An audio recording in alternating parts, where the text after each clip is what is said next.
దుగ్గిరాల్లో TDP ఆధ్వర్యంలో ఘనంగా నవయుగ కవి చక్రవర్తి గుర్రం జాషువా జయంతి వేడుకలు నిర్వహించారు. పెద్ద సంఖ్యలో టీడీపీ నేతలు, మహిళలు పాల్గొన్నారు. దుగ్గిరాల మండలం టీడీపీ అధ్యక్షురాలు కేశవనేని శ్రీ అనిత ఆధ్వర్యంలో శనివారం మహాకవి నవయుగ కవి చక్రవర్తి గుర్రం జాషువా జయంతి వేడుకలు ఘనంగా నిర్వహించారు. తొలుత మండల టీడీపీ కార్యాలయంలో కవి సామ్రాట్ గుర్రం జాషువా చిత్రపటానికి పూలమాలలు వేసి ఘన నివాళులు అర్పించారు. అనంతరం దుగ్గిరాల పోలీస్ స్టేషన్ సమీపంలో ఉన్న మహాకవి గుర్రం జాషువా విగ్రహానికి పూలమాలలు వేసి నివాళులు అర్పించారు.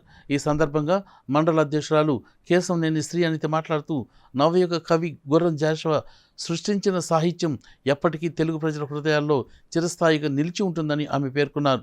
ఆ మహనీయుడి యొక్క రచనలో సాధారణ ఇతివృత్తాలు, గబ్బిలం, కాంతసీకుడు ముఖ్యమైనవని చెప్పారు.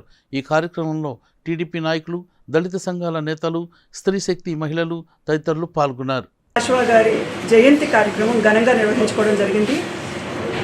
ఆ రోజుల్లో స్వతంత్రం రాకముందు కూడా చాలామంది కవులైతేనేంటి, ప్రజలైతేనేంటి, దళితుల కోసం, అణగారిన వర్గాల కోసం, బడుగు బలహీన వర్గాల అభ్యున్నతి కోసం తమ రచన ద్వారా, తమ ఉద్యమాల ద్వారా ప్రజల్లో నిరంతర స్ఫూర్తిని నింపుతూ, ముఖ్యంగా గుర్రం జాషువా గారు గబ్బిలం, ఫిర్దౌసి అనే రచనలు చేసి ప్రజల్లో నిత్య చైతన్యం రగిలిస్తూ అప్పుడున్న బ్రిటిష్ పాలకుల మీద ప్రజల్లో చైతన్యం కలిగించడానికి పలు రచనల ద్వారా ప్రజల్లో చైతన్యం నింపారు. అలాగే ఇప్పుడు జరుగుతున్న వాస్తవిక పరిస్థితులు కూడా మనం గమనిస్తూ ఉండాలి.